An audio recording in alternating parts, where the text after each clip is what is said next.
14 ವರ್ಷದ ಕೇಸ್ ಹಿಡ್ಕೊಂಡು ಈಗ ಅಲ್ಲಾಡ್ಸ್ಕೊಂಡು ನಿಂತಿದ್ದೀರಲ್ಲಪ್ಪ. ಅದೇನೋ ಪಾಪ ಗವರ್ನರ್ ಹೆಸರನ್ನ ಹೇಳ್ಕೊಂಡು ಅದ್ಯಾವುದೋ ಚಾನಲ್ನಲ್ಲಿ ಅದೆಂಥದ್ದು ಇದೆ ಎಂಥದ್ದು ಕಾನ್ಫಿಡೆನ್ಷಿಯಲ್ ಲೆಟರ್ನ ಮಾಡ್ಲಿಕ್ಕೆ ಸಾಧ್ಯ ಇದೆಯಾ? ಯಾವನ್ ಕೊಟ್ಟನು ಕಾನ್ಫಿಡೆನ್ಷಿಯಲ್ ಲೆಟರ್ನ? ಸರ್ಕಾರದ ನಡುವೆ ಗವರ್ನರ್ ನಡುವೆ ನಡೆದಿರತಕ್ಕಂಥ ವ್ಯವಹಾರನ ಯಾವನಪ್ಪ ಕೊಟ್ಟನು? ಇದಕ್ಕೆ ಇಟ್ಕೊಂಡಿದ್ದೀರಾ?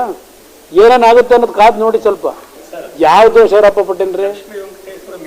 ಸಾಯಿ ವೆಂಕಟೇಶ್ವರನಪ್ಪ ಅದು ಹೇಳು ಅನ್ನೋದು ಯಾವುದು?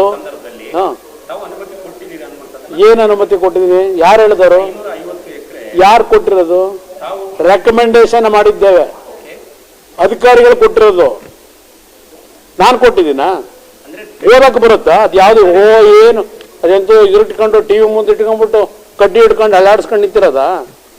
ಅನುಮತಿ ತೋರಿಸೋದು ಗೊತ್ತಿದೆಯಾ? ಏನಾದರೂ ಏನದು ಅಂತ ಹೇಳಿ ಸಬ್ಜೆಕ್ಟ್ ಗೊತ್ತಿದೆಯಾ? ಯಾವನ್ರಿ ಟೆಂಡರ್ ಕರೀತಾನೆ? ಕಾನೂನು ಗೊತ್ತಿದೆಯಾ? ಕಾನೂನು ಗೊತ್ತಿಲ್ಲದೆ ಇದ್ರೆ ಕಾನೂನು ಗೊತ್ತಿದೆ ತಿಳ್ಕೊಂಡು ಮಾತಾಡ್ಬೇಕು. 1 ತಿಂಗಳು ಕೋರ್ಟಲ್ಲಿ ಸ್ಟೇ ಕೊಟ್ರು ಅಂತೇಳಿ ಉಸಿರು ಬಿಟ್ಟಿದ್ರಿ. ಫ್ರೀಡಮ್ ಆಫ್ ಸ್ಪೀಚ್ ಅಂತ ಏನೋ ಕೊಟ್ರು ಅಂತೇಳಿ ಮತ್ತೆ ಶುರು ಮಾಡಿದಿರಲ್ವಾ? ಈ ಗೊಡ್ಡ ಬೆದರಿಕೆ ಎದುರ್ಕೊಳ್ಳೋಣ. ತನಿಖೆ ಮಾಡ್ರಿ, 15 ವರ್ಷ ಆಗೈತಲ್ಲಪ್ಪ.